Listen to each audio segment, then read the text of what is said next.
That was fun.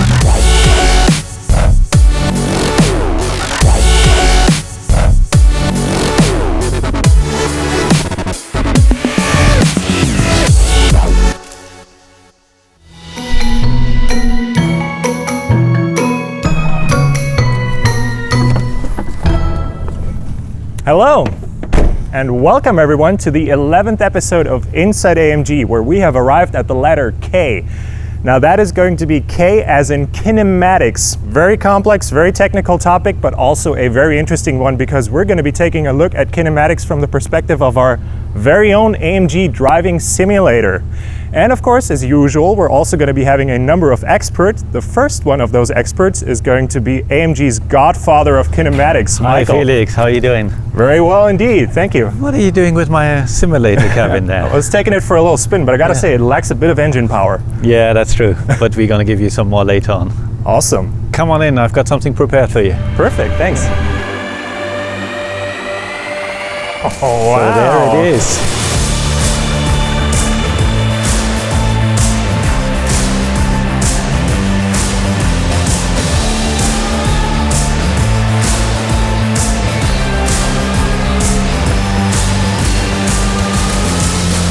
Not bad, not bad. We're very lucky that we got the model here right now. Absolutely. I mean, I do recognize this. Yes. This is very, very special stuff. Very motorsporty. Yeah, what can you tell us about the configuration here? Yeah, kinematics are actually about two main things. Keep the tire happy and keep the driver happy. Concerning the tire, we coordinate how the wheel is moving over bumps, how it is moving forward and backwards. And most importantly, how the camber and toe angles react. So camber is how the tire is leaning inside, toe are steering angles. So camber is important because we are leaning outside while cornering, and therefore we need to lean the tire inside to have an even tire pressure distribution, that is to get the main out of the grip. So basically, when we're talking about kinematics, we're always focusing on this part right here, so to speak, everything that happens between the wheel and the rest of the suspension and the body. Configuration. Right, exactly. So everything comes together basically because it's the whole connection between wheel and chassis. Everything the driver feels when driving the car is translated through all these different parts that we see here. I mean, this already looks highly complex. Is this? I mean, this is a very special car we're standing in front of here. That's a special configuration here, yeah. Is that representative of any road car? Well, the spring dampers inside here is a push rod and a roll heave damper system that is not on the normal car. That is very motorsport orientated. You see that in DTM or Formula One cars, a little bit smaller, but that's what you see when they get off the hood. But the rest of it here, it's a very special 5-link configuration. Normally on sporty cars you have quite often a double wishbone suspension, but we decided to have a 5-link suspension on there to have better adjustability of kinematics and how the whole car behaves. 5 links, so because we got 5 different components. Exactly. That We got together. 2 top links here. We got the bottom links, which take over the main force. That is mainly to guide the wheel in the right direction. And we got the 5th link, which is the toe link, which defines, first of all, how much you steer and how much you move that whole thing around. I believe I heard about the 5-link configuration for the first time when the W201 was introduced. I mean, of course, I wasn't there for that. Yeah, that was in 1982, but exactly. Yeah, the 5-link configuration is more or less the queen of suspensions. That was, as you rightly said, introduced with the 201 on the rear axle, and therefore taken over to all the bigger Mercedes cars, the E-Class, the S-Class, and is more or less the standard for the best configuration you can have. Was it a big challenge or is it a challenge to transfer this configuration from the rear axle to the front axle? Oh yeah, actually that was a big challenge because as you see, they are all bent in all sorts of ways. There's not a lot of package within the wheel, and it is moving as well. On the rear axle, you always got it in one line. So it is actually quite a challenge to get the kinematics right, to get the package right, to have a stiff configuration. That is quite a challenge. Now, how do you achieve I mean, this is a very, like we said, a very motorsporty oriented car. How do you achieve a very broad range between comfort and sportiness that we have in our cars? Well, we have our targets which we want to achieve, like for example tow change and so on, and obviously it's always, as you said, we need to move things around and get the best fit for our cars. All our configurations are differently in all our cars, and they all differ from the standard Mercedes. What we do is, like I said, we look at the positioning of the wheel over deflection. That's what we do by moving these points forward, backwards, up and down. These characteristics are very sensitive to moving them around. For example, the toe link, if you move it up 1 millimeter, that actually is feelable. Whoa, okay. So it is about a lot of precisement as well for getting it to the customer in the production car. So this is completely bespoke for every car. The whole geometrical arrangement is bespoke, and Yes. important to note, it is specific on every AMG car as well. Absolutely. Compared to the Mercedes. Absolutely. And That is- even like wow. in between the C-Class, for example, the C43 got a different configuration, different bushing settings than the C63. That's, I think, something that many people overlook, that Yes. a lot of work goes into this part of the car, not just Yeah. the engine, when there is an AMG badge on the car. Absolutely, absolutely. I was talking about the second thing which we actually take care of. It's how the whole forces get transformed to the body. So therefore we make sure it gets in the right parts. And the other thing that more or less defines how much the car is rolling, how much it's pitching under braking or pitching under acceleration. So we move them around, get the best fit, get the right forces into parts to later on introduce defined deformations in our bushings and in the parts to get some additional elastokinematics, toe angles, camber angles. So how long does it take you guys to come up with a configuration like that for a car? Oh, well, that's quite a task. So normally it takes us between 3 and 4 months, I would say, to get it all together, get the right positions, make them work with the package as well. As you see, there's not a lot of space. We got the brakes in there, we got the steering there, we got the side shafts in there, so it's actually quite a tight package in there. And to get it all right in there, we need to closely work together with our designers and make sure it's all working together. And after we fixed all the connecting points, we are working on the part and make sure they have the right stiffness. But I think Sebastian's going to tell you a bit more about that later on. Cool. Sounds awesome.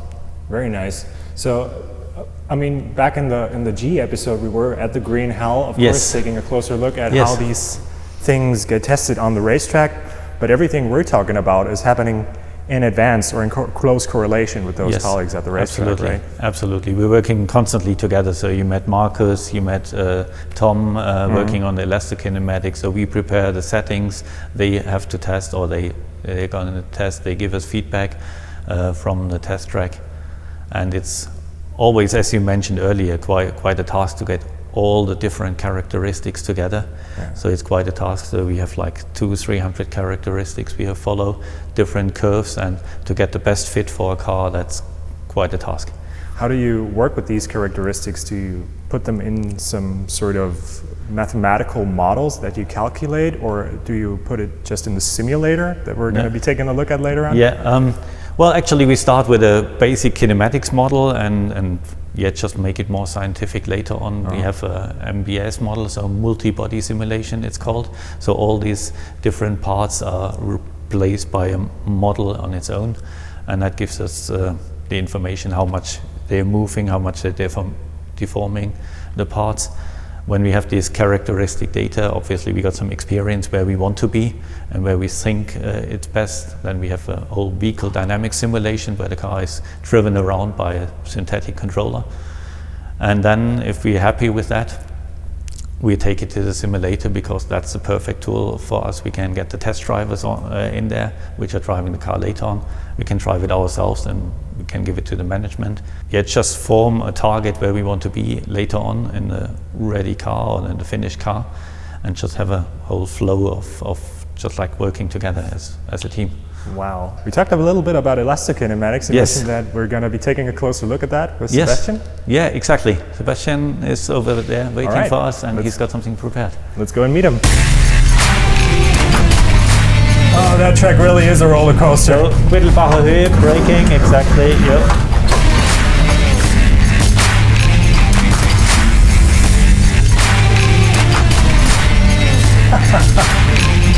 That's so crazy.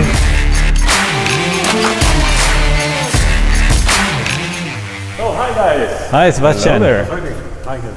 Hey there, how's it going? Waiting for you. Very good, thanks. And you? Very well indeed. I can tell you something about elastokinematics. So let's go. I have something prepared for you. Awesome, okay. So when we talk about kinematics, we mainly focus on the axle as how it moves upwards and downwards, and we regard it mostly as all the parts are stiff, but it doesn't happen in reality. All the parts are deforming, and we have in the suspension these rubber bushings that we use to decouple all the harshness that comes from the street, from the road, through the wheel, through the suspension to the chassis. And we have everything modeled here in our multi-body system. So behind this little rubber part, there's actually a mathematical model. Yeah, exactly. And there's also mathematical models from all these parts. These are finite element parts that we place inside, so we can see how everything deforms when we have, for example, here a lateral load. Don't worry, these deformations are amplified, so we can see them. We make pretty stiff here axles. Okay, so it doesn't move that much in the actual car. It helps to see, because we use such images to study what's really going on. We do really take a look at plots or graphs, but sometimes it's very helpful to see it in an animation, how it's everything behaving. So this, for example, this movement right here would occur if I drove through a corner and I'd have sort of a force going through the tire from me being able to go through the corner very fast, and then we'd see this deflection here. Exactly. And what you can see here very good is we have here a lateral force that's coming from the cornering force on the tire, and you see that the camber angle is being reduced through this force, and that's what we are trying to reduce at a minimum. Because in that case we are losing grip. On the kinematic side, you try to gain camber when the wheels goes up, and that's what you try to do when you define your kinematics goals. And then you go to the street, and because of all these compliances, you are losing camber again. And we study what do we need to do, where do we have to stiffen up in order to reduce this camber angle, and also the toe behavior. And here is how do we take a look at it thoroughly. When we run these simulations, we take a look at comfort. We take a look at what happens when we have forces going forth and backwards. So the drive forces and the braking forces. And here we see what happens when we have lateral forces.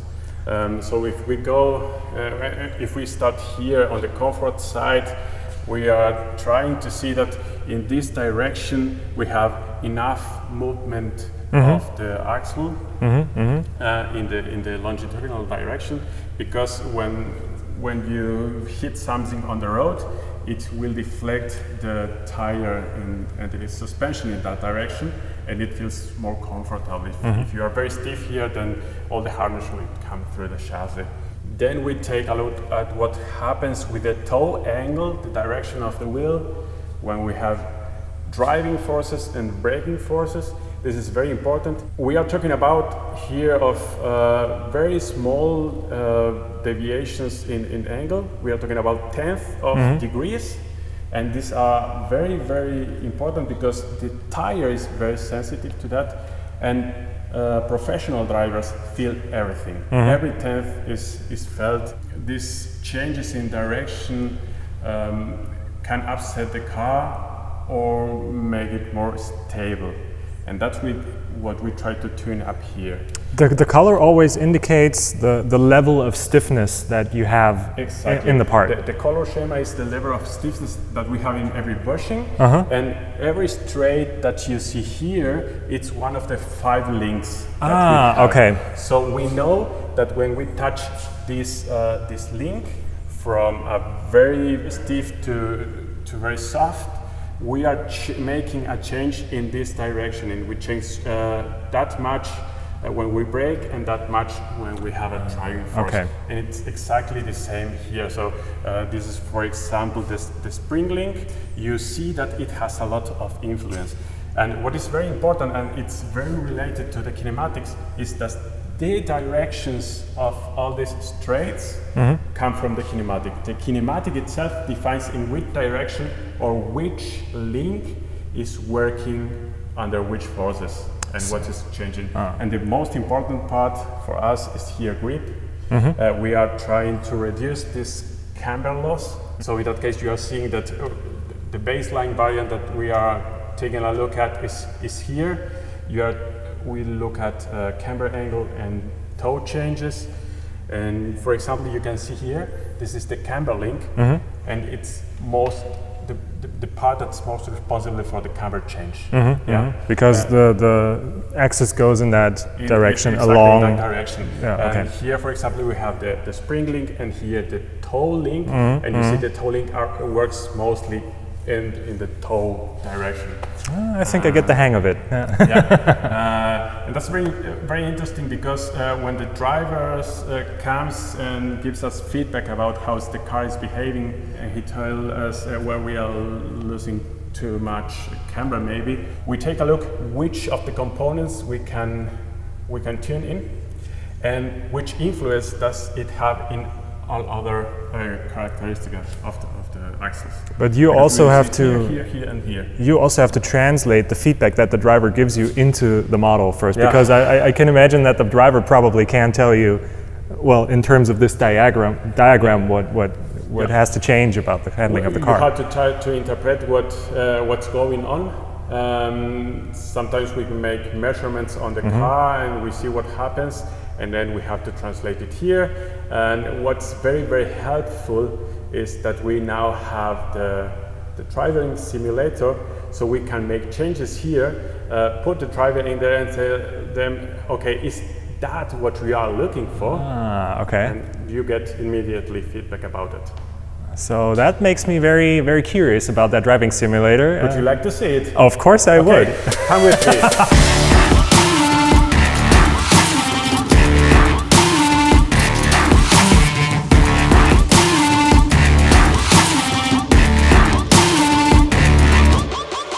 To the control room. Wow. We are meeting here Jan, and he will explain you everything what's going on in here. What is all that stuff? What you see here is basically the head of our simulator, where we can control everything. So it starts from building models from different sources together and attaching them to our self-developed, for example, engine models or so on. Then we can take everything, compile it onto a special real-time machine for that, where this model then will run in a real-time environment. So that we can make sure that every time step takes exactly as long as a real-time. We have a couple of PCs here where we can watch everything which goes on. So we have the real-time machine here where we can check everything which goes in and out of the car. So like for ECUs and driver inputs and so on. We can even see all the settings he adjusted on steering wheel, for example, or drive modes and so on. Yeah, I recognize those.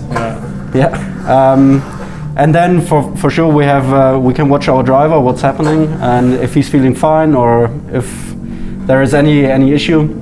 And there we have our real-time telemetry, so we can have even more channels to check. So while we are driving, we can, for example, look at tire temperatures or everything, basically. I gotta say though, it's pretty dark in there. I can only kind of see what's going on. I gotta take a closer look at this. Wow, it's basically just a giant movie theater with a car in it. That is impressive. Well, the question is, if you dare to champion. Can I? Would you like to give it a try? Of course I would. Let's go for it. Awesome.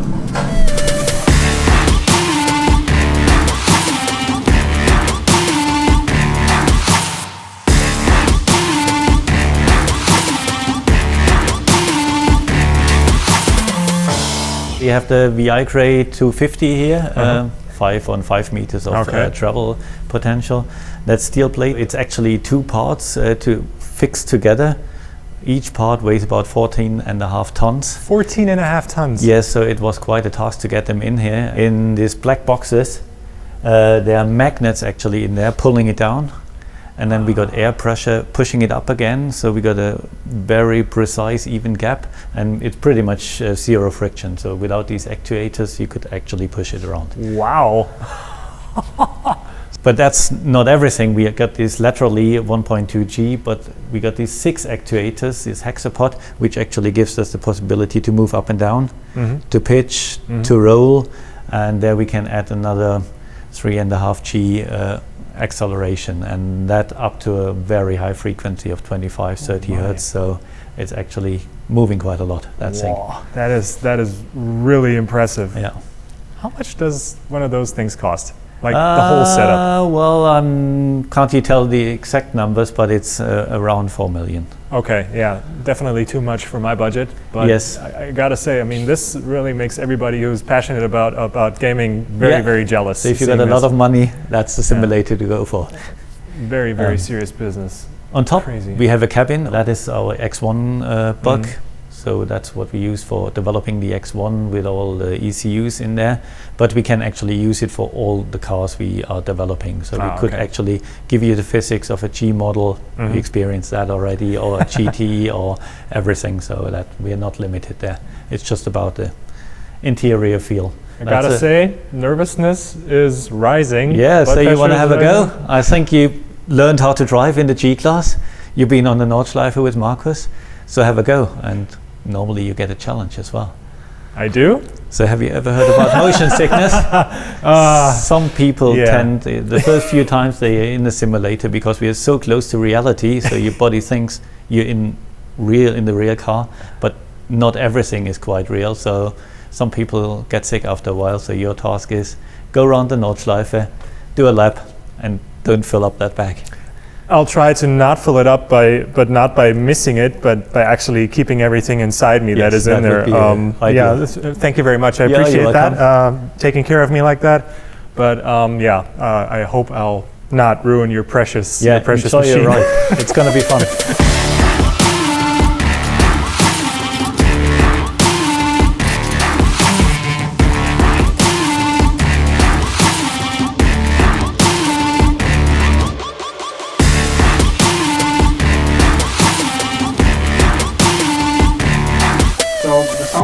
Over the headphones, which are over there, and there we can you can speak to me in the control room, and then you can put on your seatbelts and you're ready to go. Awesome, it's go time then. I hope I haven't promised too much. I'd say let's go for it. What can go wrong, right?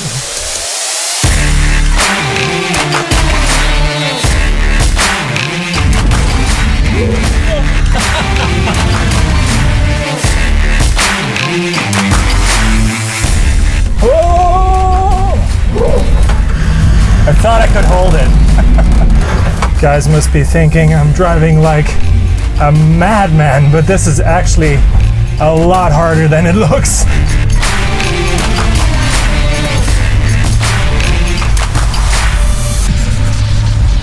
So I'm trying to channel my inner Markus Hofbauer and try to remember what he told me about all these different sections. Now we go for Hatzenbach section. This is Quiddelbach, Flugplatz and Schwedenkreuz. Steep uphill section. This was the famous Brünnchen. And now we go to Pflanzgarten 1 and 2. But it's definitely very different when you're sitting in this thing and trying to remember where all the different braking points and turning points are.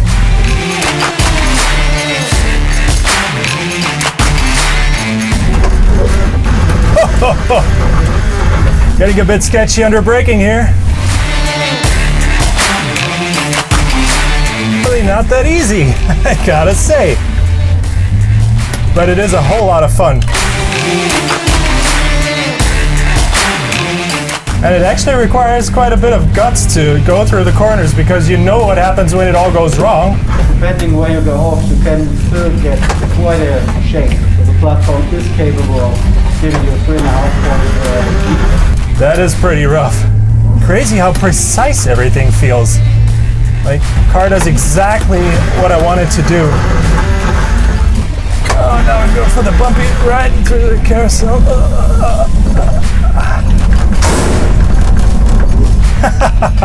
That was fun.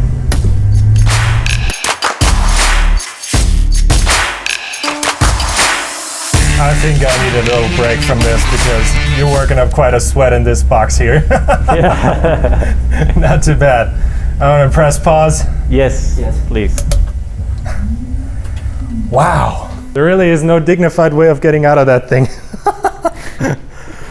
Wow. What an experience that is. Yeah, I hope you enjoyed it. I did enjoy it. Absolutely crazy machine. Yeah. Unbelievable. Unbelievable what that thing can do. Wow. Wow. I'm lost for words and my knees are quite shaky, I I gotta guess now admit. you understand that we can actually use it to set up kinematics Yeah. and to work on that. Obviously, it takes a while to get used to and to be there, but you did really good.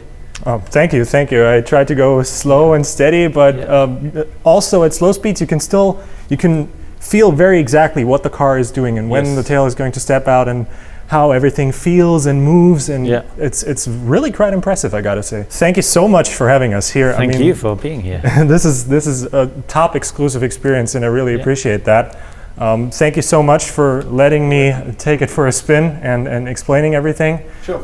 Hope you had fun. That was really cool. Definitely learned a lot today again. Yeah.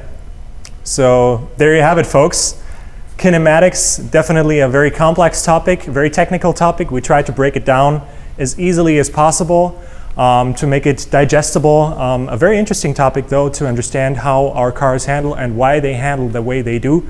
And driving this thing, that was just another life-changing experience, I gotta say. I'm still shaking and sweating. So if you guys liked what you've seen at home, definitely drop us a like, subscribe to the channel, leave us a comment what you would like us to shoot next. And most importantly, this one stayed empty today.